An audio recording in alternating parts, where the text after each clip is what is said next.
Hello friends, welcome to my YouTube channel Sunny Sunday and Saumya. हमेशा की तरह आज मैं अपनी सीरीज़ द अनटोल्ड स्टोरीज़ का नेक्स्ट एपिसोड लेके उपस्थित हुई हूँ। अनटोल्ड स्टोरीज़, जैसा कि आप सब जानते हैं कि हमारी एक ऐसी सीरीज़ है जहाँ हम उन कहानियों की बात करते हैं जो हमने कभी ना कभी कहीं ना कहीं ज़रूर पढ़ी या सुनी होती हैं, लेकिन वक्त के फेर में वो हमसे कहीं दूर हो गई हैं। तो आज हम एक नई कहानी और एक बहुत ही इंटरेस्टिंग कहानी के साथ आकर उपस्थित हुए हैं। ये एक फ्रेंच स्टोरी है और फ्रेंच ऑथर ने लिखी है। ऑथर का नाम थोड़ा सा और भी इंटरेस्टिंग है। इनका नाम है गी द मोपसा। आई नो ये थोड़ा सा कॉम्प्लिकेटेड नेम है। यहाँ पे GUY को प्रोनाउंस करेंगे गी। ये गाय नहीं है, ये है गी। जो गाय घी देती है ना उसका गाय नहीं है और घी नहीं है, लेकिन घी जैसा ही गी है। गी द मो, MAU को प्रोनाउंस करेंगे मो, और पसा, तो इनका नाम हो जाएगा गी द मो पसा, और ANT साइलेंट है। और इनकी जितना नाम इनका इतना इंटरेस्टिंग है, उतनी ही इंटरेस्टिंग इनकी कहानी है। इनकी कहानी का नाम है द नेकलेस। तो आइए चलिए शुरू करते हैं। Let's begin the story. ये कहानी एक यंग लेडी की है जिसका कि नाम है मैटिल्डा। मैटिल्डा एक बहुत ही ब्यूटीफुल और एक क्लासी वुमेन है, जो कि लाइफ के फेर में कहिए या सर्कमस्टेंसेस के फेर में कहिए, एक बिलो मिडिल क्लास आदमी से उसकी शादी हुई है, जो कि एक अच्छा हस्बैंड है, लेकिन हाँ, जो वो रिचनेस चाहती है अपनी लाइफ में वो उसको नहीं मिल पाती है। ऐसे ही उसकी ज़िंदगी गुज़र बसर रही होती है। हस्बैंड एक मिनिमल अमाउंट ऑफ सैलरी कमाते हैं, अच्छी कमाते हैं, लेकिन उतनी अच्छी नहीं कमा पाते हैं जो मैटिल्डा को लाइफ में चाहिए था। एक दिन मैटिल्डा के हस्बैंड जो हैं वो एक इनविटेशन कार्ड लेके आते हैं, और इनविटेशन होता है बॉलरूम डांस का। जैसा कि मैंने बताया कि एक फ्रेंच स्टोरी है, तो उसी परिप्रेक्ष्य में लिखी गई है। बॉलरूम डांस जो कि एक बहुत ही क्लासी डांस है, और जहाँ पे बहुत अमीर अमीर लोग आएंगे। तो मैटिल्डा के हस्बैंड को उनके ऑफिस से ये इनविटेशन आता है। उनके हस्बैंड खुश होके मैटिल्डा के पास जाते हैं। मैटिल्डा खुश तो होती है इनविटेशन कार्ड देख के, लेकिन फिर उसको कहीं लगता है कि अरे मैं कहाँ जाऊँगी, मेरे पास इतनी अच्छी ड्रेस नहीं है, मैं क्या पहन के जाऊँगी, वहाँ सब इतने अमीर अमीर लोग होंगे, अमीर अमीर लड़कियाँ होंगी, उनके सुंदर सुंदर कपड़े होंगे। तो उनका हस्बैंड कहता है कि अच्छा ठीक है, तुम अपने लिए एक ड्रेस बनवा लो। कितने की आएगी ड्रेस? तो मैटिल्डा जो उसको पैसे बताती है, वो पैसे उनके हस्बैंड की सेविंग्स अमाउंट से थोड़े ज़्यादा होते हैं, लेकिन नेवरदलेस वो एक अच्छे हस्बैंड थे, तो बहुत ही केयरिंग और लविंग हस्बैंड हैं। तो वो अपनी सेविंग्स में से एक लार्ज चंक दे देते हैं मैटिल्डा को कि तुम अपनी ड्रेस बनवा लो। ड्रेस 2-3 दिन के बाद सिल के आ जाती है मैटिल्डा की। मैटिल्डा जब उस गाउन को पहनती है तो ऑब्वियसली वो वैसे ही बहुत ब्यूटीफुल थी, और उसे पहन के तो उसकी ब्यूटी में 4 चांद लग जाते हैं। लेकिन उसको फिर थोड़ी देर बाद रियलाइज़ होता है कि ड्रेस से केवल काम नहीं चलेगा, थोड़ी सी ज्वेलरी होती तो वो भी अच्छा लगता। लेकिन अब वो अपने हस्बैंड से कैसे कहे ज्वेलरी के लिए, क्योंकि उनके हस्बैंड तो ऑलरेडी इतना पैसा उसकी ड्रेस के लिए खर्च कर चुके हैं।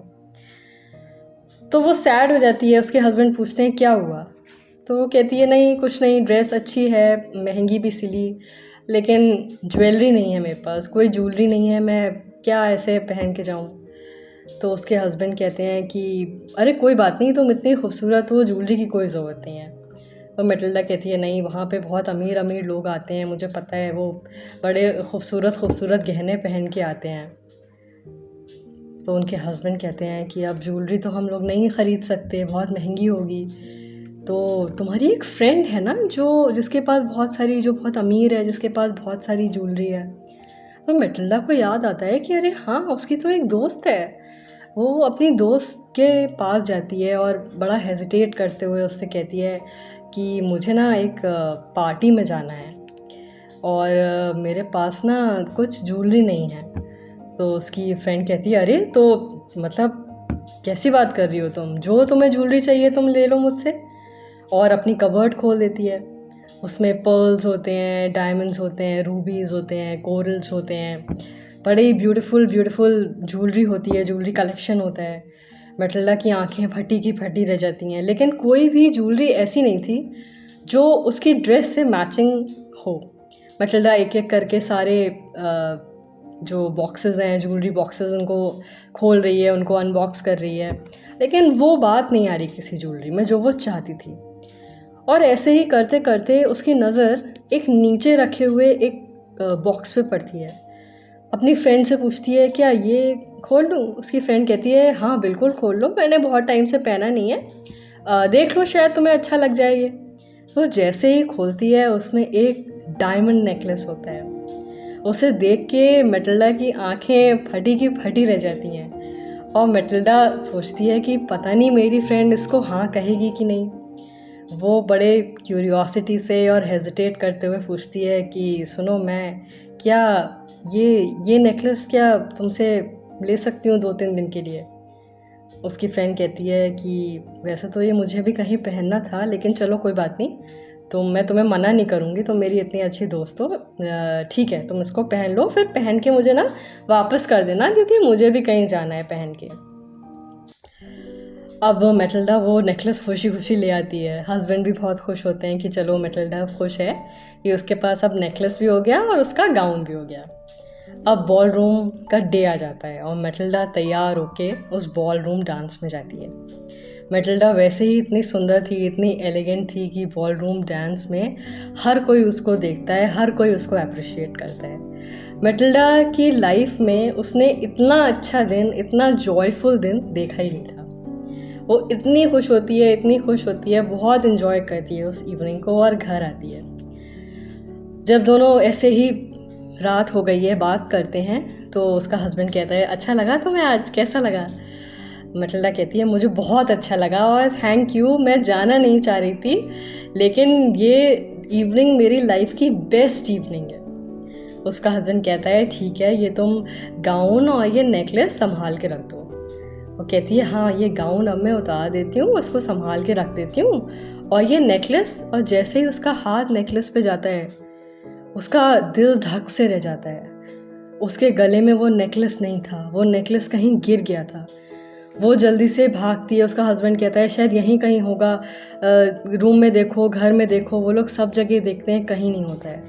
अब रात हो चुकी है, सब सड़कें सन्नाटा हो चुका है। उसका हस्बैंड कहता है, तुम यहीं रुको, मैं जाके भाग के देख के आता हूँ। मैटिल्डा कहती है, नहीं मैं भी चलूँगी तुम्हारे साथ। वो दोनों फिर से भाग के वहाँ बॉल रूम जहाँ पे डांस हुआ था वहाँ जाते हैं। पूरे रास्ते देखते हुए जाते हैं। वहाँ पे झाड़ू लग रही होती है, सफाई हो रही होती है, सब कुछ, सब लोग चले गए हैं, सब कुछ ख़त्म, वाइंड अप हो रहा होता है। वो लोग एक एक कुर्सी, एक एक मेज़, एक एक कर्टन, जहाँ जहाँ वो लोग गए थे सब देख लेते हैं, लेकिन वो नेकलेस नहीं मिलता। दूसरे दिन भी वो लोग जाते हैं कि कहीं शायद रात में ना देख पाए हों तो शायद दिन में दिख जाए, लेकिन नेकलेस नहीं मिलता। अब एक टेंशन हो जाती है कि ये नेकलेस वापस करना है उसकी फ्रेंड को। उसकी फ्रेंड उसको कहलवाती है कि अगर वो बॉल हो गया हो तो तुम वो नेकलेस हमें दे दो। अब मैटिल्डा कहे तो क्या कहे। वो अपनी फ्रेंड से कहती है कि ऐसा है कि अभी 3-4 दिन रुक जाओ, मुझे थोड़ा कुछ और भी काम है, मैं अभी आ नहीं पाऊँगी, तो मैं 3-4 दिन बाद आती हूँ। इन 3-4 दिनों में उसका हस्बैंड और वो हर जगह, हर नुक्कड़, हर जहाँ चौराहे, सब जगह जाके उस नेकलेस को ढूंढने की कोशिश करते हैं, लेकिन वो नेकलेस कहीं नहीं मिलता।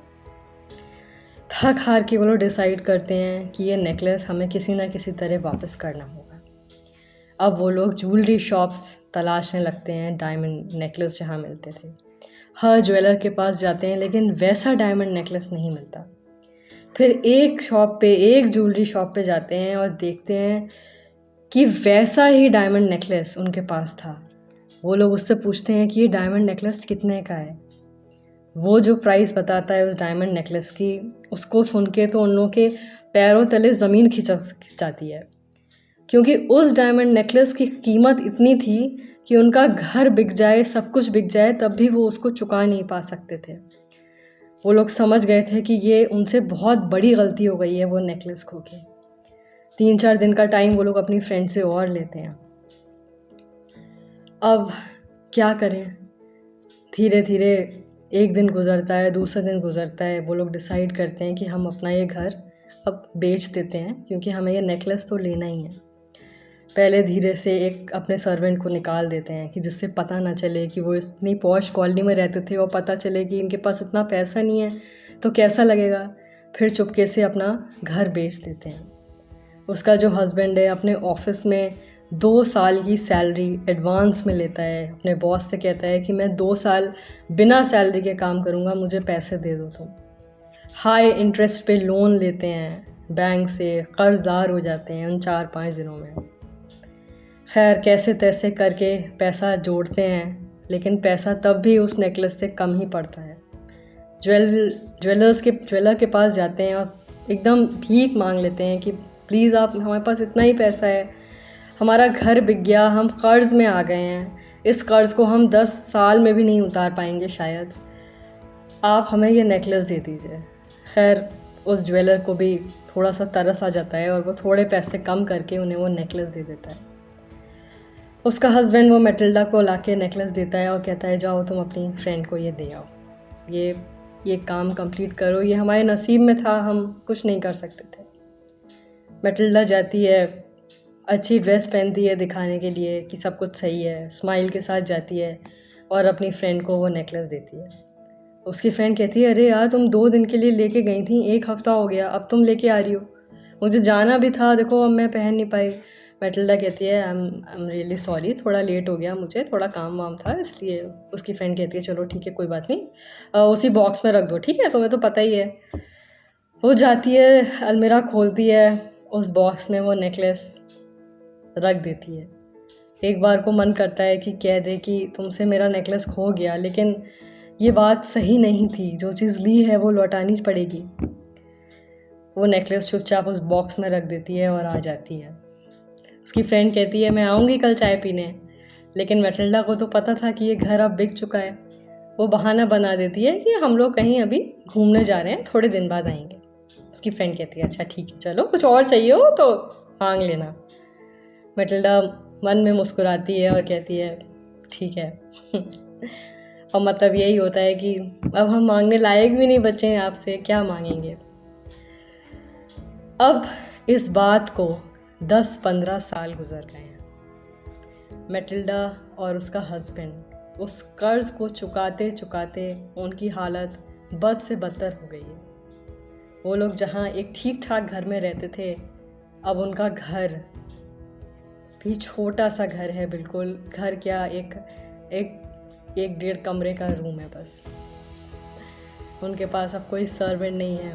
मैटिल्डा ने घर घर जाके काम करना शुरू कर दिया था जिससे कि जल्दी से जल्दी लोन पास हो पाए, जिससे कि जल्दी से जल्दी वो कर्ज़ से मुक्त हो पाएँ। उसका हस्बैंड क्योंकि 2 साल की सैलरी ऑलरेडी लेके बैठा था, तो उनकी हालत क्या हो सकती है ये हम बिना कहे ही समझ सकते हैं। जो मैटिल्डा 10 साल पहले इतनी खूबसूरत, इतनी एलिगेंट लगती थी, अपनी एज से 5 साल छोटी लगती थी, आज वो अपनी एज से 20 साल बड़ी लगने लगी है। उसकी आँखों के आगे झुर्रियाँ छा गई हैं, जो हाथ हमेशा मैनिक्योर्ड रहते थे, नेल पॉलिश से सजे रहते थे, अब वो बर्तन मांज के एकदम काले कठोर हो चुके हैं।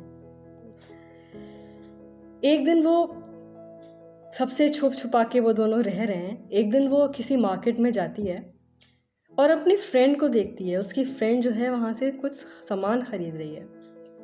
पहले तो हेजिटेट करती है, फिर सोचती है कि अपनी फ्रेंड से मिल लूँ जाके। अपनी फ्रेंड का नाम बुलाती है। फ्रेंड पलट के देखती है और सोचती है कि शायद कोई भीख मांगने वाला है। पहचानती नहीं है और कहती है जाओ यहाँ से, कुछ नहीं है मेरे पास। मैटिल्डा फिर से आवाज़ देती है। अब उसकी फ्रेंड को लगता है कि ये आवाज़ तो जानी पहचानी है, ये मेरी फ्रेंड मैटिल्डा की आवाज़ है। और जब वो ध्यान से देखती है तो उसकी फ्रेंड के रोंगटे खड़े हो जाते हैं और वो कहती है अरे मैटिल्डा तुम्हें क्या हो गया, ये तुम कैसे दिखती थी और ये क्या हो गया, तुमने तो कहा था कि तुम लोग कहीं घूमने जा रहे हो। उसके बाद मैं तुम्हारे घर पे कई बार आई लेकिन वहाँ तुम नहीं मिली, कुछ और लोग मिले, उन्होंने कहा तुम लोग कहीं चले गए हो, क्या हुआ। मैटिल्डा 1 मिनट सोचती है कि ना बताया, लेकिन सोचती है कि बता देती हूँ। मैटिल्डा उसको बताती है कि ये सब जो हो रहा है ना मेरे साथ, ये उस इवनिंग की वजह से हो रहा है। उसकी फ्रेंड कहती है, इवनिंग की वजह से? किस इवनिंग की बात कर रही हो? मुझे तो याद नहीं। मैटिल्डा कहती है, तुम्हें याद है उस शाम की जब मैं तुमसे एक नेकलेस मांगने आई थी एक बॉलरूम डांस के लिए? उसकी फ्रेंड कहती है, हाँ तुम आई थी, तुमने वो नेकलेस लिया था, तुम्हें बहुत अच्छा लगा था। मैटिल्डा कहती है, हाँ मुझे अच्छा लगा था, लेकिन पता है क्या हुआ? शाम को ना वो मेरा नेकलेस गिर गया था, खो गया था। उसकी फ्रेंड कहती है कि गिर गया था, खो गया था, तुमने तो वो नेकलेस मुझे वापस कर दिया। मैटिल्डा मुस्कुराती है एक पेनफुल स्माइल के साथ और कहती है कि हाँ वापस तो कर दिया था मैंने, लेकिन उस नेकलेस की वजह से हमें अपना घर बेचना पड़ा, हमारे पास 10-12 साल का कर्ज़ हो गया, मेरे हस्बैंड के ऊपर इतना कर्ज़ हो गया, हम कर्ज़ों के तले डूब गए, हमारी लाइफ अपसाइड डाउन हो गई। हमने क्या क्या नहीं सहा ये मैं तुम्हें नहीं बता सकती, केवल उस शाम की वजह से, उस नेकलेस की वजह से। उसकी फ्रेंड पूछती है कि वो नेकलेस, तुमने कौन सा नेकलेस दिया मुझे? मैटिल्डा बहुत प्राउड के साथ कहती है, मैंने उन ज्वेलर्स के साथ लिया और मैंने एकदम प्योर डायमंड नेकलेस लिया तुम्हारे लिए, इतना महंगा था, पता है तुम्हें? उसकी फ्रेंड सर पकड़ लेती है और कहती है, मैटिल्डा काश तुमने मुझे बता दिया होता, वो नेकलेस नकली नेकलेस था जो मैंने तुम्हें दिया था, वो मैंने रास्ते में एक मेले में से ख़रीदा था। और मैटिल्डा ये सुन के खामोश हो जाती है।